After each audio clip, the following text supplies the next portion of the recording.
Look, man, it's 2 a.m. It's Saturday. I just got back from a club, fucking crazy rave party, right?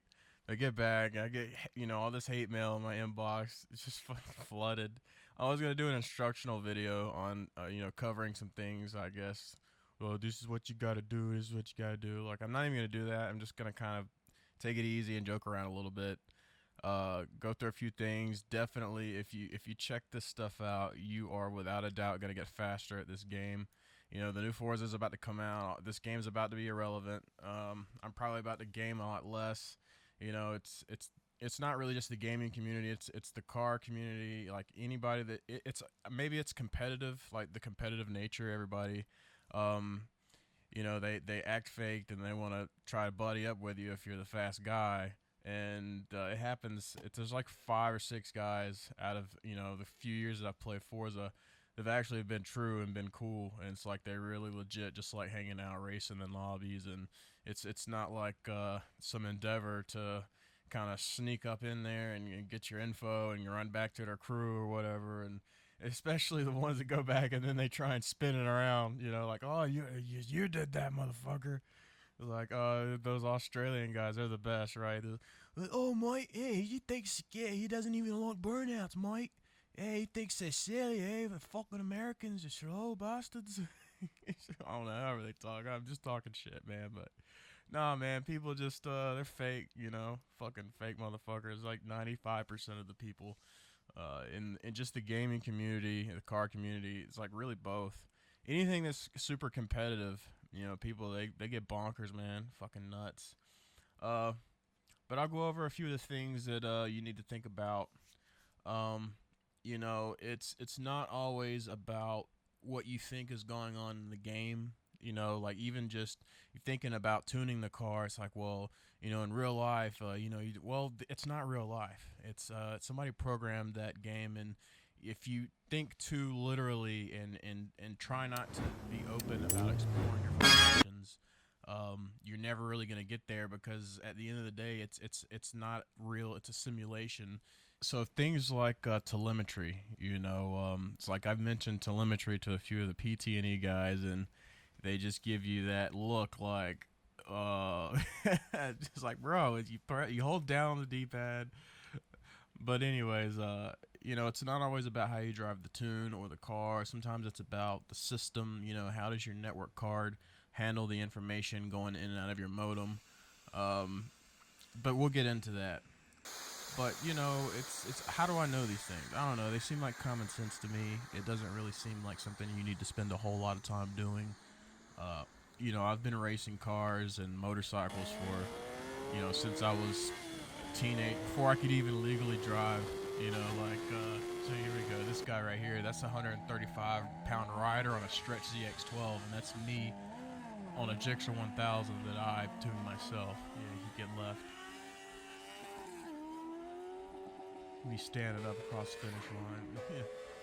Cars, bikes, anything with engines, anything that can hold memory, anything that can be tuned or customized. I don't know. You kind of go after what's fun for you, and then what gives you the pleasure of experiencing it. For me, it's always been technology and cars and different things like that. So I have a '94 RX-7. It's built. It's only running 10 pounds of boost right now, and I mean it could get more. But I like to go for longevity with these rotary engines. Every time I get a rebuild, you kind of are without your car for about a week or so, and who likes waiting for that shit? Yeah, this is in front of the Verizon place by my house. Yeah, that wastegate was just nasty. I think it was a tile 50. It's like a tile blow off and a tile wastegate. It was divorced. It had the HKS in there. I experiment with different things. Like, yeah, I got Forza running on the PS Vita. But let's talk about latency. Latency is, in a nutshell, the time it takes for your system to send packet information to Microsoft servers and return the information. 79 is actually quite high. That means that games like Call of Duty, you're likely not going to do very well in. You're going to go around a lot of corners and you get dropped. I swear I fucking went around that corner. Nah, well, on his system you didn't, and that's things like latency. Certain ISPs have low lag. It's pretty good for gaming, quick reaction time, things like that. Uh, there are certain things you can do to lower your latency. I know it seems kind of boring if you're not into this kind of stuff, but if you're really, really trying to get your times low and you want some type of advantage, and to not cheat, really a legitimate way to do so is opening your NAT type and just making sure that you have your ports forwarded to the Toretto IPv6 service, to the Microsoft servers, and that will definitely help. Another thing that helps you is your DNS servers. Not going to go into too much explanation into what DNS means or how you could do that, but you can look into it yourself if you're interested. Like, say for this Ferrari, the tires being at 15 psi, just do it. Certain settings, the anti-roll bars, you want them completely soft. You want the rear of the car slammed. The front's always high. You keep the bump soft.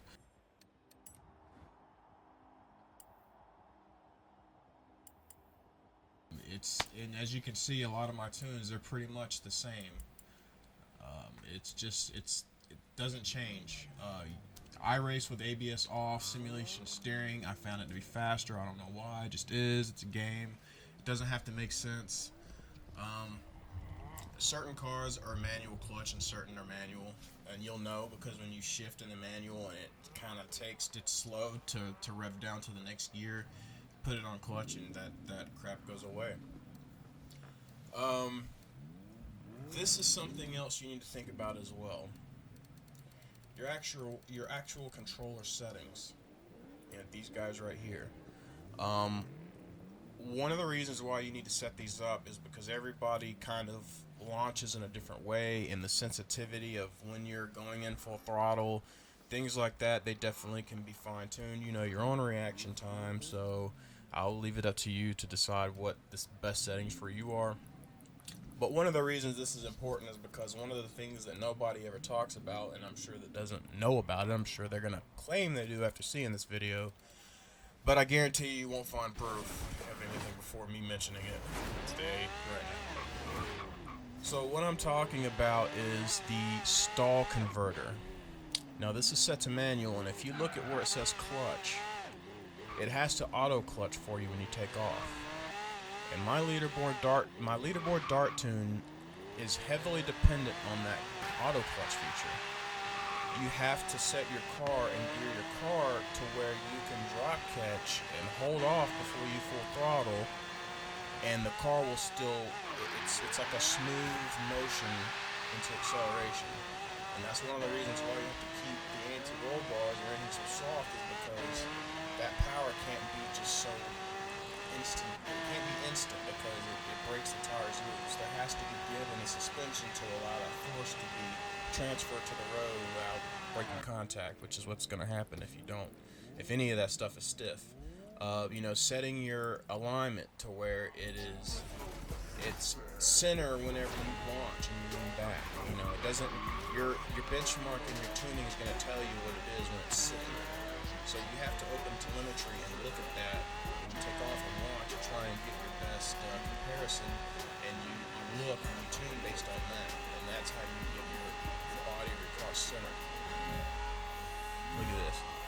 That was an 18.966, but because of latency, it gave me a 19 flat. So these things, they do make a difference. A little bit of wheel spin there, that's all right. Another thing is turning. You might as well think of turning your steering wheel as kind of hitting the brakes or tapping the brakes, because it's rolling resistance.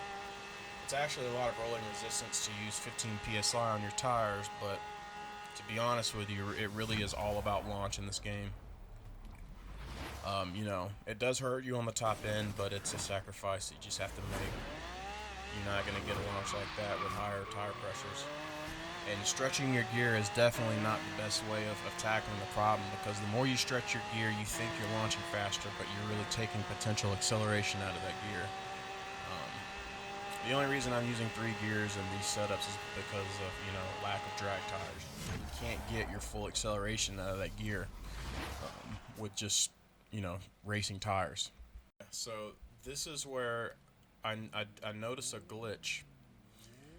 There's definitely a glitch happening right here where if you notice when I'm waiting for the car to launch, if I restart the game right here at the beginning, I restart the race, right? Look at the ghost.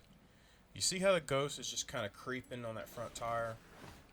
It's barely moving. But if I go to the end of the track and restart, I know it's strange, but here we go. We're talking about a video game here. This is not real life. You just have to kind of test things.